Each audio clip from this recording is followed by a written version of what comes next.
People who have been to Chernobyl, what secrets do you know? After exploring Chernobyl, I discovered that the disaster was a cover-up for something even more horrifying. It's nothing like what you see in games or horror movies. There are no ghosts, mutants or radioactive anomalies, and death isn't waiting for you at every corner. Actually, I think it's one of the most peaceful and prettiest places on Earth. When my friend Alexei decided to go there, he knew who to contact. He wanted to go the extra mile for a school project about nuclear meltdowns, so we made it a trip. The worst trip of my life, to be exact. We were driving on some dirt roads in a forest east of Pripyat when we found it. An old, rusty fence and a chain gate that blocked any further passage. There was a big sign with a radiation hazard symbol and caption, "Restricted area. Authorized personnel only." There was a pair of massive metal blast doors in the side of an artificially looking hill not far behind the fence, with a large, white O13 painted on it and no entry sprayed on top. "What do you think it is?" Alex asked. "I don't know, looks like some kind of bunker," I replied. The both halves were welded shut in the center. Alex took his samples and readings, but we were too puzzled to leave just yet. We circled the main entrance to try to find other means of entry. The day was already coming to an end and it was slowly getting darker.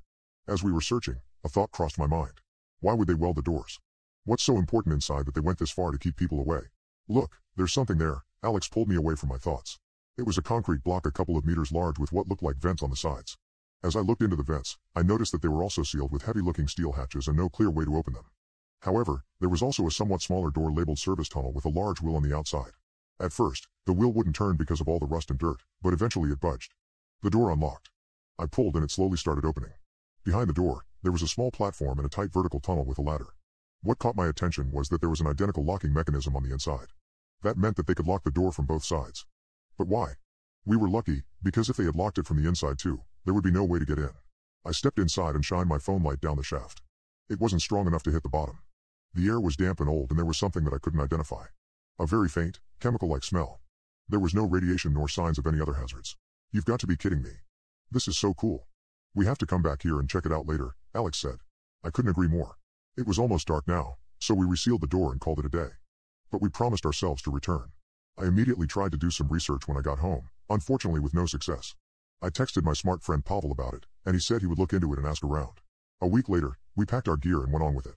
We brought some rope, heavy flashlights, glow sticks, an oxygen meter and a small emergency scuba tank just in case.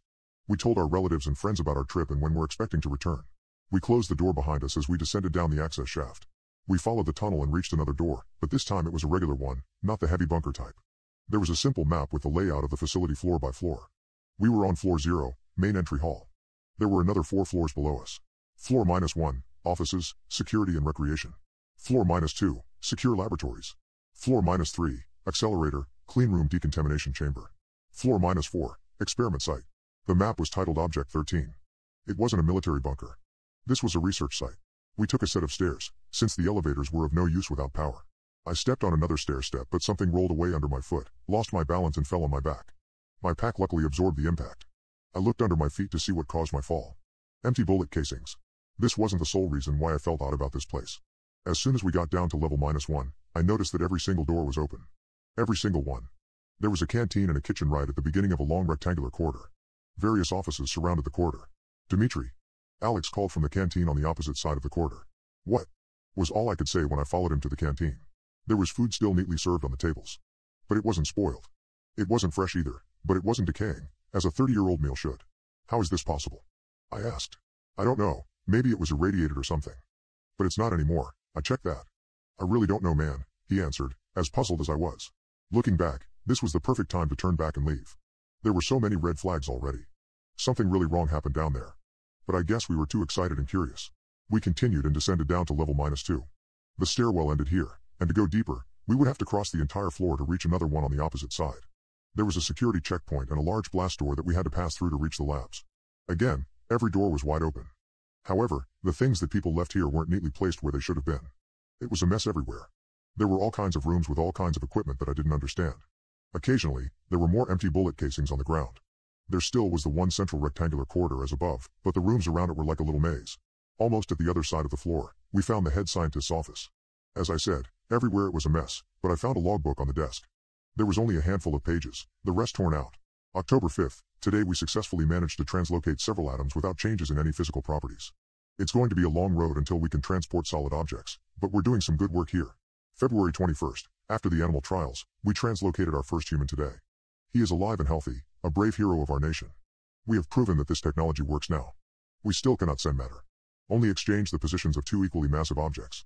I have proposed a new type of device that could possibly achieve one-way translocation of just a single object, but it would need an immense amount of energy. May 1st, our superiors accepted my proposal. We've now translocated dozens of test subjects. Each one is alive and well, but sometimes they are a little bit, well, different. They sometimes claim that various events in the past happened differently than they really did. Sometimes they claim to know people who don't exist, or more alarming, they know people who they are not supposed to know. The following was written below with a pencil by hand. Test subject 28 was speaking an unknown language and couldn't understand any real language after the experiment. There were a lot of missing pages afterwards. August 13th, we are going to try to change our approach. We are going to try to access the conduit reality instead. Even though Unit 2, the one we built in the power plant, is still new, we are going to use it for this experiment. Who knows what wonders are waiting for us on the other side. There was one last page in the logbook. On it, it was just a single phrase, written again and again. We let them in. Alex, I think we should go, I called. Come take a look at this, he answered. I stepped out of the lab and back into the hallway. There were clothes all over the corridor. Well, what was left of them? They were torn to shreds. No bodies, no blood, just strips of cloth and an occasional shoe or a watch. I looked up and stared down the dark corridor in front of us. I just stood there for a while. It was, I don't know, as if something tore all these people to shreds, and then cleaned it all up. Except the clothes and other non-organic material. A wave of pure, instinctive dread washed over me. I couldn't move. I didn't even breathe. Let's just get out of here, Alex said. We turned around and walked away. Slowly at first, but we quickened our pace. Our footsteps echoed across the underground structure. I just want to be out of here, man. We shouldn't have done this, Alex said. I didn't tell him about the logbook, but my thoughts were cut short after a sudden realization. His voice didn't echo. It was just our footsteps. I think he realized too, because we both stopped and listened. Nothing. Just silence. I stepped forward. Clack. I took another step. Clack. There was this door just in front of us and I forced myself to try something. I closed it behind us as we passed it and placed a glass beaker that I found on the ground on top. I took a step forward. There was silence. It was just echo after all, I thought. We walked away, carefully at first, but then we once again quickened our pace. We turned around a corner, and then it happened. Crash. The glass shattered. Someone. Or something. Just opened the door. We dropped all our gear except our lights and ran as fast as we could. I didn't even know I could run this fast. I always tried to be a tough guy, but I was never so scared in my life. Our footsteps didn't echo anymore. Or better said, they weren't in sync with ours anymore. Something was running after us. Each second it was getting closer. And closer. As soon as we reached the security checkpoint, we started closing the door. The rusty joint of the door squealed in protest, but we pulled with all our strength. We almost had it closed, when we heard a loud, guttural and unnatural growl. The door slammed shut and I threw the wheel to the locked position. My heart was pounding so hard that it was all I heard for a while. But soon I realized that it wasn't my heart. It was that thing, pounding on the locked blast door. We were running again. We reached the stairwell and ran up, taking 2 to 3 steps at once. We finally reached the air pump room.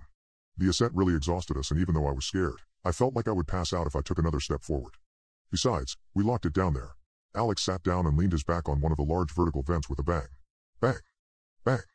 Bang. We realized something. We locked it down there. But we forgot the vents. The vents which we got in here through. Alex and I looked at each other, our eyes met, and then the vent burst and he was gone. I only heard him scream as he was dragged back down. I feel terrible for doing this, but I just ran, climbed the service shaft and locked the service door shut when I was finally out of this hell. As soon as I had phone service again, my phone started beeping with loads and loads of missed calls and messages from my friend Pavel. Hey Dmitri, I found this guy. He says he knows what O13 is. Please pick up as soon as you can. He says it's dangerous and you should stay out of it. Another text. This guy is calling me now. He sounds serious. Please call me back ASAP. There was also one message from an unknown number. Dmitri, this is Anatoly Moroz. I know what you found and I'm on my way from Kiev now. Do not go down there. If you already did and you managed to get out, lock the door that you used to get in and make sure it stays locked. I will try to call you when I'm here. So here I am, writing this while I wait.